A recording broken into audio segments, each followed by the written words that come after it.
Bienvenue à bord de cette vidéo de nos tutos démons, une réalisation de la Gums Academy. La Gums Academy, c'est comme la Star Academy, mais pour les gens qui ne savent pas chanter. Notre objectif, c'est de progresser et de vous faire progresser sereinement en montagne. Nous produisons des vidéos didactiques pour vrais ou faux débutants, ce que nous appelons le niveau 1, et des vidéos pour des pratiquants déjà expérimentés, le niveau 2. La vidéo qui suit est un niveau 2. Je m'appelle Bertou et aujourd'hui je suis votre berger dans le champ parfois complexe de la montagne hivernale, car cette vidéo concerne la saison hivernale et la sécurité neige sous l'aspect de la gestion des risques. Nous allons plus précisément tenter d'expliquer ce qu'est la méthode 3x3 de Werner Münter, expliquer cette méthode, mais aussi tenter de vous convaincre de son intérêt. Il faut d'emblée préciser que la méthode 3x3 ne donne aucune réponse. Certaines méthodes, comme la réduction des risques, pour ne citer qu'elles, permettent de tirer certaines indications. Pour autant, la 3x3 a deux mérites. D'une part, elle est tout simplement accessible à des amateurs et d'autre part, elle forme le pratiquant à une approche globale. Mais oublions un instant la montagne et reprenons la question posée lors d'une conférence ANENA dans le cas présent à l'image. Que faites-vous? Doublez-vous ce bus? L'intérêt de cette mise en situation est qu'elle repose sur un contexte quotidien et qu'il s'agit bel et bien d'un cas de gestion de risque. Quels critères devrait-on prendre en compte pour décider? Eh bien, sachez que le nombre de ces critères, mais aussi leur nature, sont plus importants qu'on peut le penser de prime abord. Que faites-vous donc avec ce bus? Sachant que, à la radio hier soir, le bulletin météo annonçait des pluies verglaçantes. Hier, j'ai préparé mon déplacement et réalisé que la route franchit un col à 1800 mètres d'altitude. Je vais faire le trajet avec ma fille de 2 ans. La route était humide ce matin quand je suis parti. La route monte en lacets serrés en direction du col. Depuis ce matin, j'ai une migraine prononcée. En plus, il y a beaucoup de monde sur la route. Bonne visibilité dans le village au niveau de l'arrêt de bus et le jour se lève. La route monte raide dans le village. Et enfin, on ne peut pas le lire ici sur l'écran à cause de ma tronche, mais ma gamine s'est mise à pleurnicher lorsque on est rentré dans le village et des enfants viennent de descendre du bus. On vient de citer un grand nombre d'informations, bien sûr, mais c'est représentatif d'un cas quotidien et d'un cas sur lequel on va revenir lorsqu'on est en montagne.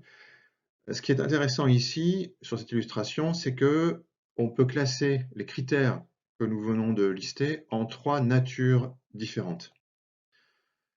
Certains concernent les conditions météorologiques, d'autres le terrain, la pente, les altitudes, et enfin d'autres critères sont liés aux personnes embarquées, au groupe et aux autres bipèdes autour.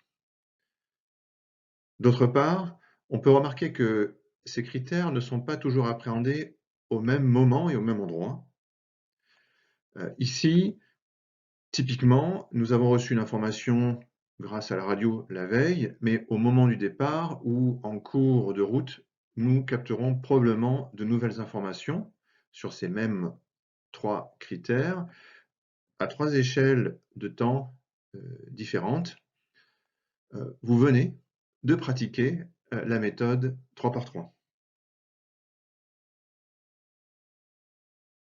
Je vous sens impatient de partir en montagne. Eh bien, allons-y et appliquons maintenant la 3x3 à une virée en montagne hivernale.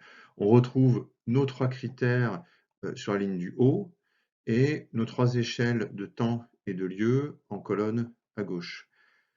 Je ne vais pas dire toutes les informations portées ici à l'écran. et je vous invite à faire un arrêt sur image pour les lire.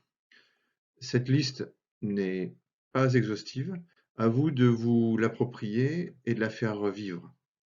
Citons toutefois quelques éléments. Concernant l'analyse des conditions la veille, ne pas hésiter à contacter des professionnels.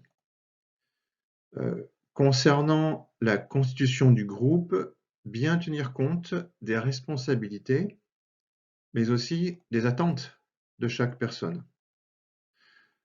Enfin, un commentaire particulier sur un moment parfois sous-estimé, l'instant où on sort de la voiture ou du refuge.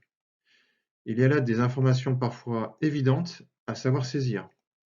Par exemple, et ce sont des expériences vécues, une douceur anormale ou une personne mutique et lente à se préparer alors que d'habitude elle est enjouée et rapide.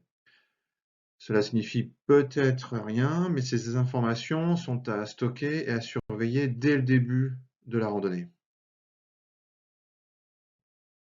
Alors la méthode 3x3 n'est pas magique. D'autres outils existent qui ont également leur intérêt.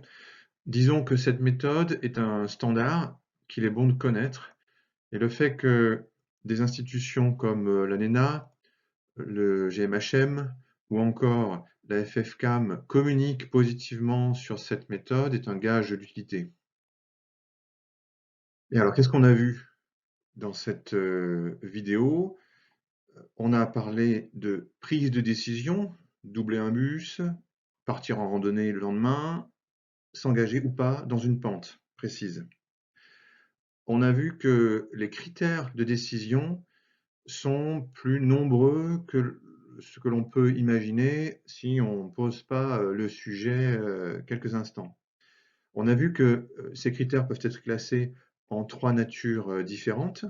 Les conditions, pour nous en montagne, ce sera conditions météo, mais aussi nivologiques, le terrain et bien sûr les facteurs humains. On a vu que ces trois critères peuvent être appréhendés à des moments et des endroits différents, la veille, juste au moment du départ et sur zone. Ne pas oublier un critère de décision important, c'est le 3x3 de Werner Munther. De ça, on ne va pas le développer dans cette vidéo, on devra tirer les conséquences, par exemple des mesures de précaution ou des plans alternatifs. La méthode 3x3 est un moyen mnémotechnique qui nous aide à nous poser des questions importantes au bon moment. Elle ne donne pas les réponses, mais se poser les bonnes questions, c'est déjà beaucoup. Alors la question que l'on peut maintenant se poser est celle de savoir quelles mesures de précaution nous pouvons prendre si l'observation et l'analyse 3x3 nous amènent à considérer que le risque grandit avec l'évolution d'un de ces paramètres. Ce n'est pas l'objet de cette vidéo, mais nous vous invitons à voir le tuto sur les mesures de précaution simples qui sont à notre disposition. Merci pour votre attention et n'oubliez pas de faire le petit QCM dont le lien se trouve dans la description de cette vidéo. À bientôt. Oui, alors sur la photo, c'est bien lui, Werner Munther.